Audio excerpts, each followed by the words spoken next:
دی پیکه ماحول لخکلا واخلم جی تاله یو تصویر په خندا واخلم جی او مړنو یوی باندې بسو شي زار شمه بوسه درنه بیا واخلم جی مړنو یوی باندې بسو شي زار شمه بوسه درنه بیا واخلم جی او دواړه به د یو آیس کریم خوند واخلو دواړه به د یو آیس کریم خوند واخلو ډېر مې ورته زړه شوی راواخلم جی او دی اوبو کې لهې دی خویږي خپې دی اوبو کې لهې دی خویږي خپې تا په دې اوبو کې پشا واخلم جی یو څو شعرونه اسیم څوک نه راپاسي پرېږده زه به ووایم تا چې واده د ماسخوتن کوله څومره تا دي زما بدن کوله زه خو هم ښکلی وم بدرنګه نه وم هسې دې بل سره کویدن کوله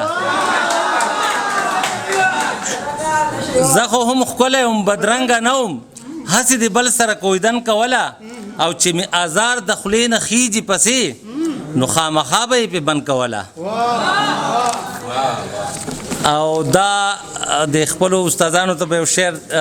غزل ډالېږم چې ستا مهرباني او ستا کرم لخو زه یم که نه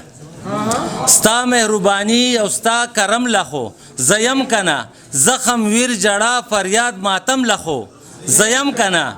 او دې بېڅوکه مه ګڼئ خو ځان بهیر نه وباسئ دی بېڅوکه مه ګڼئ خو ځان بهیر نه وباسئ دی بیمار او خوار صنم لخو زه یم که نه او ته د خپل سکون آرام قرار په خوب اوده اوسه ته د خپل سکون آرام قرار په خوب اوده اوسه شرمخ یګ نهنګ مار او لړم لخو زه یم که نه